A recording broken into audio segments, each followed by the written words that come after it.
So module number 2. Okay. Last module, you were discovering some amazing things about yourself. Now, here is where you start to create your emotional toolkit. So some of the key takeaways for this week. Number 1, your key characteristic is drive. What drives you, and what is the drive that you want to bring to the office?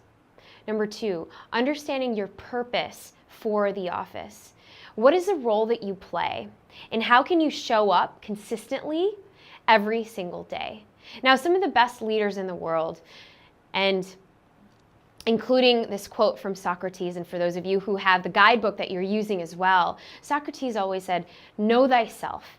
And in order to know thyself, you can create morning routines that are repetitive so that you can fill your cup up first. So that before you get to the office, before you're serving the patients, before you're even serving your families, you're filling yourself up first.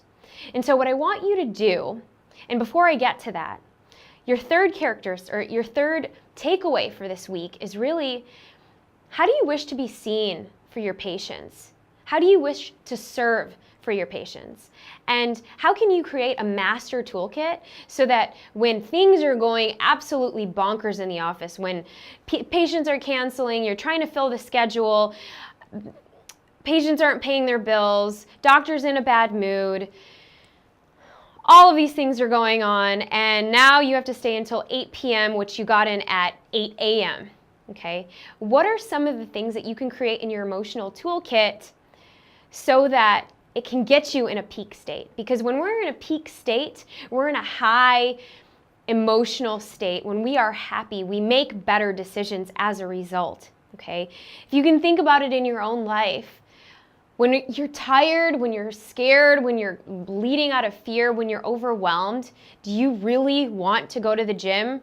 Do you really want to be there for your family?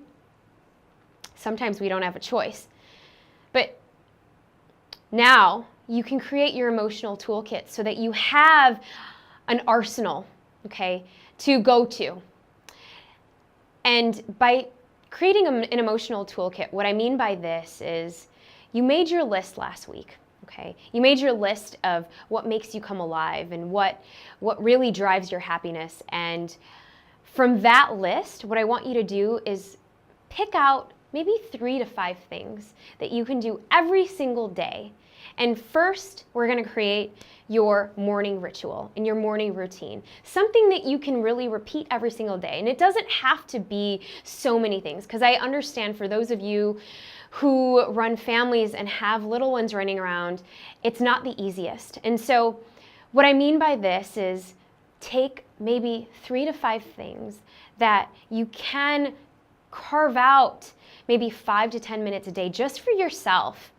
And maybe during the day, you can revisit some of those things, which is how you're going to create your emotional toolkit for your office. And the master emotional toolkit. So one of the things that I love to do with teams is everyone creates their own, and then you can come together in a meeting and really share what that looks like. And this is so fascinating for offices, so I definitely encourage you to do this. Now, for me, as an example, what I love is I love movement, and I need to move my body every single day. And so movement was a non-negotiable for me. Whether it's dancing, running around, even running up and down stairs, running around my block, doing yoga, doing high kicks, doing jumping jacks. Movement needed to be part of my world. So movement's number 1 for me. Number 2 is making sure that I always have that cup of chai that I make for myself and that I savor. Perhaps I used to have it when I had the practice. I would make my chai and I would have it until noontime, and I would keep it in my thermos. And that was just, for me, my grounding, my base.